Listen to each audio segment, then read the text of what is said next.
Bonjour, ici Andrea Schnell. Dans cette vidéo, je vais discuter des stratégies de recherche. Nous allons voir comment définir votre question de recherche, trouver des mots-clés et formuler une stratégie de recherche pour trouver d'articles de revues savantes dans une base de données.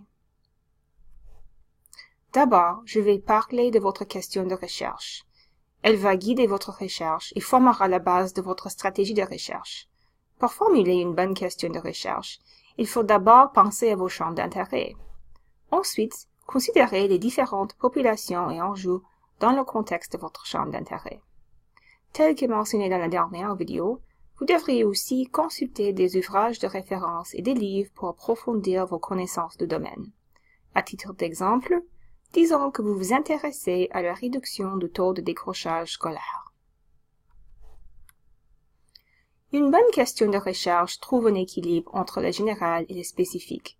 Voici 3 exemples des questions de recherche dans le domaine de la réduction du taux de décrochage. La première, comment peut-on réduire le taux de décrochage, est trop large. Il y a probablement des milliers de livres et d'articles écrits sur le sujet.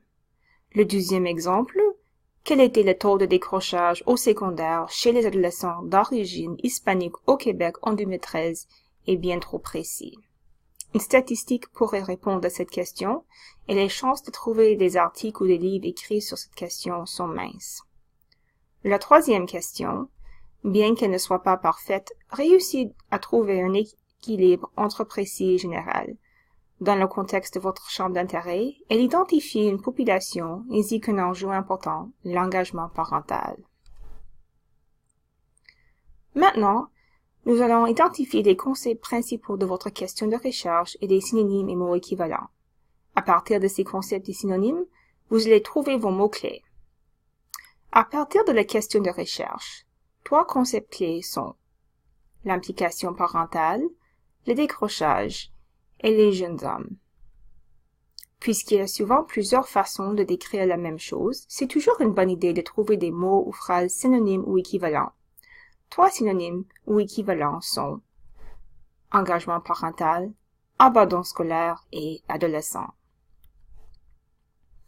Parce qu'il y a beaucoup de ressources disponibles en anglais, si vous êtes en mesure de le faire, ça vaut la peine de penser aux équivalents en anglais. 3 phrases équivalentes sont parental involvement, dropout et young men. Ces mots et phrases deviennent nos mots-clés. Mais c'est quoi un mot-clé et pourquoi sont-ils importants? Les mots-clés sont des mots ou phrases générés par le chercheur ou l'usager qui décrivent les concepts qu'on souhaite trouver dans notre recherche. Les mots-clés proviennent d'un langage naturel, c'est-à-dire du vocabulaire qu'on utilise au quotidien. Il existe aussi le vocabulaire contrôlé, dans lequel les mots ou phrases sont sélectionnés d'une liste établie. On touchera sur le vocabulaire contrôlé dans la prochaine vidéo sur les bases de données. Les mots-clés peuvent être modifiés selon les besoins du chercheur. Puisque nous avons nos mots-clés, voici comment nous allons les saisir dans la base de données. Notez l'usage des guillemets et les mots or et and. Vous avez probablement des questions. Pourquoi les guillemets? On appelle l'usage des guillemets de cette façon la recherche par phrase. Mettre des mots ou une phrase entre guillemets dit au moteur de recherche de trouver ces mots ensemble et non pas comme des mots isolés. Quant à l'astérisque, on appelle ça la troncature. Mettre un astérisque à la fin d'un mot permet au moteur de recherche de trouver les terminaisons alternatives de ce mot. Par exemple, adolescent, adolescent au pluriel, adolescence, etc. Finalement, nous avons les or et and. Dans ce contexte, le or et and sont des opérateurs booléens. Les opérateurs booléens, ou opérateurs de recherche, permettent de combiner des mots-clés et des concepts dans une base de données. Même si je fais la recherche en français, les opérateurs booléens s'écrivent souvent en anglais et presque toujours en majuscules. L'opérateur OR est utilisé pour regrouper des concepts semblables, en combinant décrochage et abandon scolaire, qui sont synonymes avec OR. Le moteur de recherche va trouver toutes les ressources qui contiennent soit la phrase abandon scolaire, soit le mot décrochage, soit abandon scolaire et décrochage.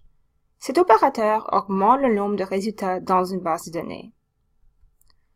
L'opérateur AND, par contre, est utilisé pour regrouper des concepts différents. En combinant décrochage et jeune homme, qui sont des concepts très différents, le moteur de recherche va trouver uniquement les ressources qui contiennent à la fois décrochage et jeune homme. AND sert à réduire le nombre de résultats.